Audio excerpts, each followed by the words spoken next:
नमस्कार मंडळी, मी प्रणिता आणि पुन्हा एकदा घेऊन आले आहे माझी एक नवीन कविता. कवितेचे शीर्षक आहे मैत्री. मैत्री असावी अशी स्वच्छ जसा एखादा लख्ख आरसा. मैत्री असावी अशी स्वच्छ जसा एखादा लख्ख आरसा, जिथे दिसेल आपला चेहरा अगदी जसाच्या तसा. जिवंत चेतना खळखळणारी जणू काही नितळ निर्झर. जिवंत चेतना खळखळणारी जणू काही नितळ निर्झर, पाषाणरूपी आयुष्यातून वाहणारा एक प्रेमळ पाझर. कधी आडवा उंबरठा कधी कुंपणाचे रूप घ्यावे. कधी आडवा उंबरठा कधी कुंपणाचे रूप घ्यावे. वाट चुकता क्षणी मध्येच होऊन अडसर उभे राहावे. पंख लावून कल्पनेचे कधी व्हावे मुक्त सुसाट. पंख लावून कल्पनेचे कधी व्हावे मुक्त सुसाट.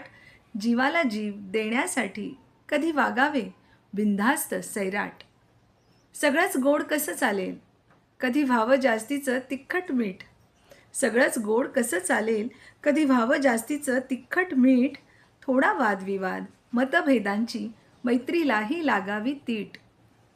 परस्परांचा योग्य सन्मान एक मर्यादा पक्की खात्री.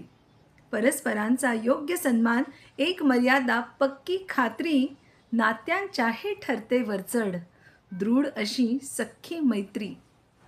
मैत्री चित्रातून मांडावी कशी रंग सारे पडतील अपुरे.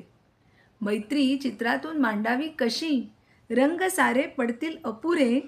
व्याख्या कथा कविता तरी कशी लिहावी. शब्दसुद्धा आहेत अधुरे. शब्दसुद्धा आहेत अधुरे. धन्यवाद.